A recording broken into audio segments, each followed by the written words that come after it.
डोंबिवलीमध्ये मतदान केंद्रावर राडा झालाय। शिंदे आणि ठाकरे यांच्या पदाधिकाऱ्यांमध्ये हा वाडा झाल्याचं कळतंय। पाऊण तासापासून ईव्हीएम मशीन बंद पडलंय, त्याच्यामुळे खोळंबा झालेला आहे मतदारांचा। लोकांच्या समस्या सोडवा।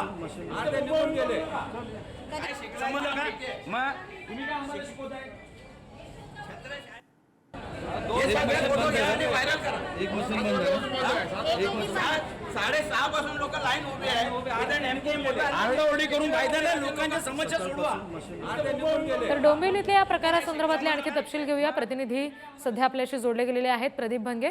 प्रदीप नाईक, काय तिथं नेमकं घडलेलं आहे आणि ठाकरे शिवसेना आणि शिंदे शिवसेना यांचे पदाधिकारी सुद्धा एकमेकांना भिडले असं समजतं। आपण जर बघितलं डोंबिवलीतील मंजुनाथ शाळेमध्ये सकाळपासूनच एक ईव्हीएम बंद होतं, त्यामुळे रांगा लागल्या होत्या। अनेक जे नागरिक आहेत हे वोटिंग न करता परत गेले।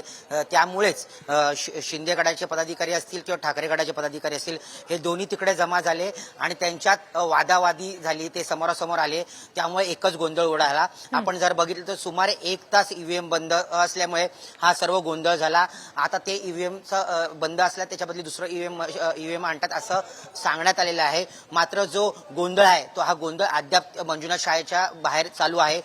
नागरिकांनी रांगा लावून उभे आहेत।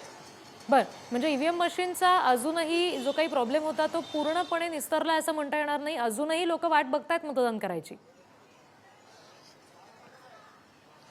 अजून सुद्धा एक ईव्हीएम बंद असल्यामुळे त्या ठिकाणच्या ईव्हीएमच्या रांगा अजून सुद्धा लागलेल्या आहेत।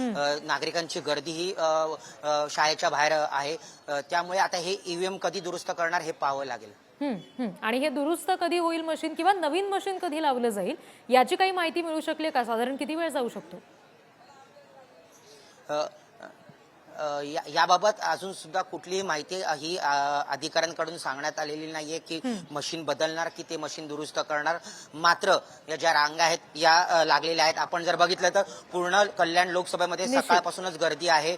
उन्हाचा पारा चढायच्या नागरिकांनी ठिकठिकाणी इथे रांगा लावल्या आहेत अगदी, आणि त्याच्यामुळे आता लवकरात लवकर मशीन सुरू होणं फार महत्त्वाचं असेल। प्रदीप, धन्यवाद दिलेल्या सगळ्या तपशिलांसाठी।